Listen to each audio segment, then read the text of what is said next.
ઠાકોર કિરણબેન અભુજી, ગામ વડા, વાસણ પાદરની રહેવાસી છું। આપ સર્વોને ગૌરવ સાથે કહેવા માંગુ છું કે છેલ્લા 10 વર્ષમાં બનાસ ડેરીએ પશુપાલકોનો અને બનાસવાસીઓને સાચી દિશા બતાવી છે।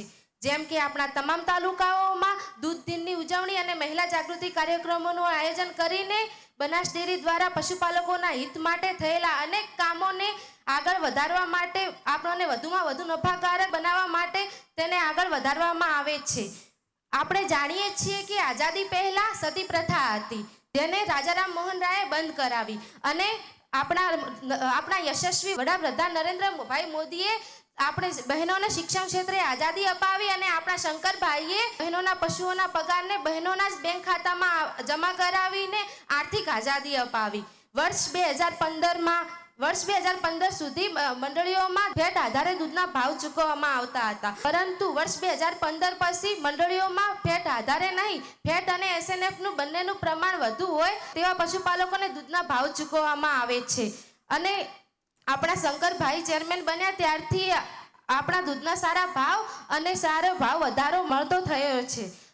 એશિયાની સૌથી મોટી આપણી બનાસ ડેરી દ્વારા 2013-14માં કુલ 29 લાખ લીટરની બનાસ ડેરીના દૂધનો ભાવ ચૂકવવામાં આવતો હતો।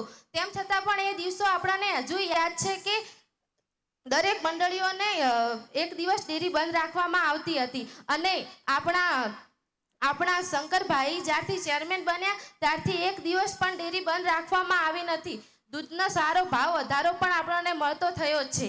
આપણે જાણીએ છીએ કે બહેનોને ઇનામો અપાઈ રહ્યા છે, સ્ટેજ વચ્ચે બોલતા કર્યા છે, બધા લોકો વચ્ચે બોલતા કર્યા છે, એટલે કે મહિલાઓને બધા વચ્ચે માતૃશક્તિનું સન્માન કરવામાં આવેલ છે।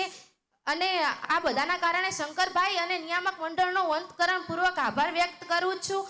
ગંગા સ્વરૂપા એવી બનાસ વિશે હું 2-3 લાઈન રજૂ કરવા માંગુ છું કે ગલબાબાએ સેવેલું સ્વપ્ન છે વિશાળ, એવી છે આપણી પ્રિય બનાસ। ગલબાબાએ સેવેલું સ્વપ્ન છે વિશાળ, એવી છે આપણી પ્રિય બનાસ। ફેલાયેલી છે જેને ચોમરે સુવાસ, એવી છે આપણી પ્રિય બનાસ। ફેલાયેલી છે જેને ચારે બાજુ ચોમરે સુવાસ, એવી છે આપણી પ્રિય બનાસ। દૂધ ઘીની ગંગા વહેવાતી 12 માસ, એવી છે આપણી પ્રિય બનાસ। જય બનાસ, જય જય ખેડૂત અને જય સહકાર।